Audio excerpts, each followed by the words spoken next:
I've often said that you need to experience Manapan at one point in your audio journey. Now, if you love soundstage, that wall of sound presentation, and you are on a student budget, you cannot go wrong with the Manapan LRS or 0.7i. Now, as good as those speakers are, one of its weaknesses is the bass. Not that it has none, but it can benefit from adding a subwoofer. Now, if you look at Manapan speakers, you'll notice immediately that these are not your typical speakers with 1-inch tweeter and a 6-inch woofers. And perhaps for this reason, integrating a subwoofer with it is interesting. Over the years, I've auditioned different subwoofers with Manapan. I was one of the people who helped organize the presentation in Montreal, showcasing Manapan's prototype dipole subwoofer. Today, I will talk about another dipole subwoofer, but from VPE, a USA company. Now, they have optimized their subwoofer for the LRS and 0.7i specifically, and what makes this subwoofer different, as I mentioned, it is dipole. Now, this is my first experience with a dipole subwoofer at my home. I own a pair of 0.7i, so I was excited to see what this subwoofer can do. So, my audio buddies, we will talk about the Model 1 and 2 subwoofers from VPE today.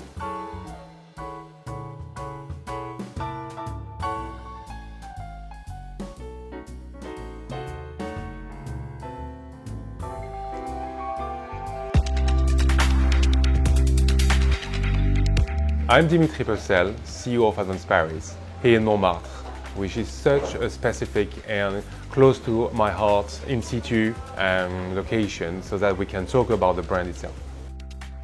I'm really a music lover, and my job in working into the hi-fi business is the result of the quest of getting a great sound. Advanced Paris is a really human and family company, and when you are a family and you want to grow your family, and our family will be the customers, the end user, we really want to share with them our passion.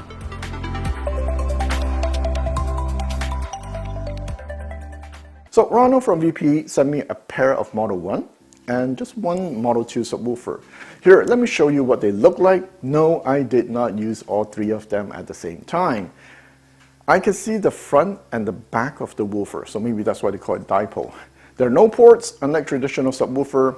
According to the website, both Model 1 and 2 have a supercardioid, I hope that's how you pronounce it, polar response, and no cabinet resonance or energy store. Now, I'll put on screen what they show in the manual, and you can tell the designers are very passionate people because they go into a lot of detail in the manual. I felt like I was back at university when I read the manual. I had to concentrate on absorbing all the information in the manual. Now, Model 1 is for the smaller Manapan, while the bigger Model 2 is for the bigger Manapan. The Model 1 goes for $1,000 US each, comes with a 10-inch woofer, a Class D 250-watt amp with DSP. You can plug your computer into the USB port to fine-tune the subwoofer. If you have Manapan risers, the subwoofer is meant to be placed underneath the speakers. Unfortunately, I had none, so I put them next to the speakers. Now, the Model 2 has a 12-inch down-firing woofer, a 500-watt Class D amp with DSP, and man, it's heavy, 80 pounds. The sub goes for 2K, and just like the Model 1, you can fine-tune the subwoofer with your laptop. Now, I usually put it between my Manapan in my room when I use the Model 2. For some strange reasons, I prefer the 2 Model 1, the stereo sub, in my room more than the bigger Model 2. Now, although both give similar experience, Model 1 disappears more easily in my room. And once I have it set up, man, I don't think of it anymore. It's not even there.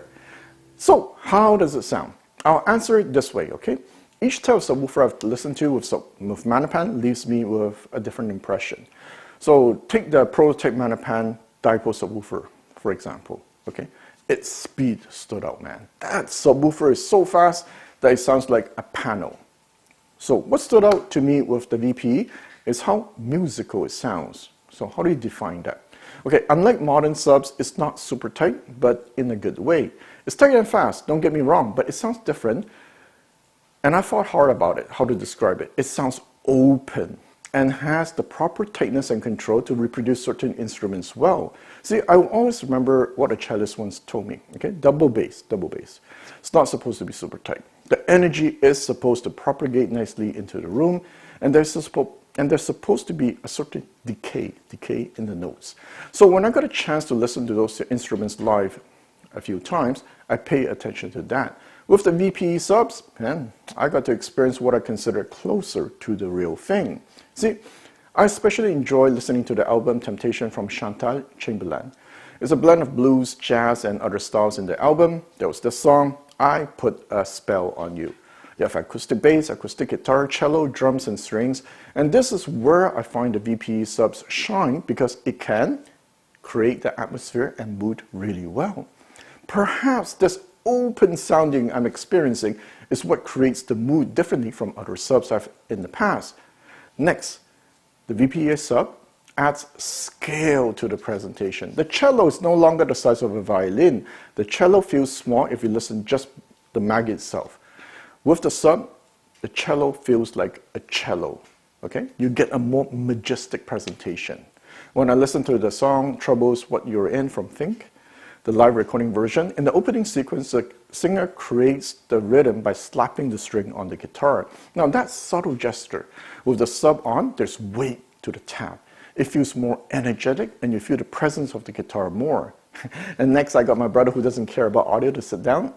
He even noticed the decay in the mids seemed longer. See, I thought I drank too much coffee and was hearing things. But nope, the subwoofer enhanced the lower frequency and added to the higher frequency, a much more complete experience. So until you hear Manapan with a subwoofer, you have no idea what you're missing. It's like eating a peanut butter jam sandwich, but with no jam. I had to cross the sub quite high actually. And this sub can fill the upper bass really well. Without the sub, the mid-range on the Manapan is really pronounced, the 0.7i, okay? At times it can sound shouty, but with the sub on, it balances out, and as a result, the overall presentation sounds less bright and more pleasant to listen to.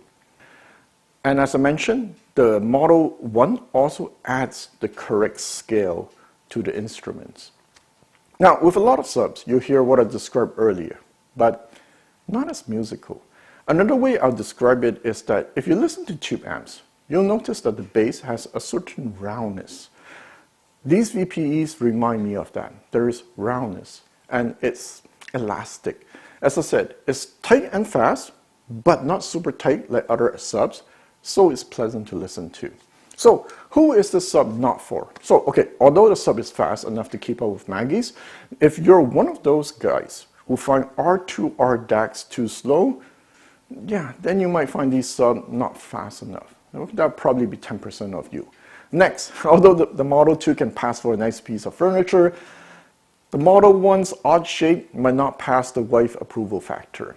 Now, you can always solve it by getting a Manapan riser and putting it underneath that. That way you'll hide the subwoofer, right? But hey, there's a money-back guarantee policy, so you don't have to worry about making the wrong decision. Now, I want to add again, okay, that I was intimidated when I first got the manual because there was so much information. There's so much you can do to fine-tune the sound. Fortunately, once I understood how to set up the Model 2, because I started with that first, yeah, it took me a few minutes to set up Model 1. Now, who is this sub for?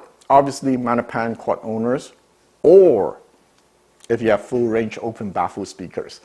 Now, these subs, it works really well with them. See, I have some speakers from Lee-Sung, and although I appreciate this kind of speaker, especially for the mid-range, my biggest issue with full-range driver speaker is the lack of bass, especially upper bass. Yes, they have the magic, but with the sub in the mix, it sounds so much fuller, richer, and complete. Perhaps because these subwoofers are dipole open, they blend really well with this Lee-Sung speaker. Now, I cannot stress how big of a difference it is when you add the sub. Huge. It's like adding mayonnaise to a club sandwich. Interestingly, I prefer the dual sub with the Maggie, but with the full-range driver speaker, I prefer the single big sub Model 2. Now, I'm sure you all know this song Ratchet, right? It's just boom, boom, boom bass. No full-range driver speaker in the world can play that song, but with the Model 2 subwoofer in the mix, yes, you can. This was the moment that shocked me, as Model 2 is actually quite fast and tight. See, during most of my listening session, I was using regular music, and I never thought the Model 2 was tight. maybe the sense of openness has given me the illusion that it is not a super tight sounding subwoofer, right? Just the right amount, but not super tight. But with the song Ratchet, man, it was tight, clean, and fast. All right, so let's wrap up the video. Now, I'm so blessed to have the chance to try so many kind of gear.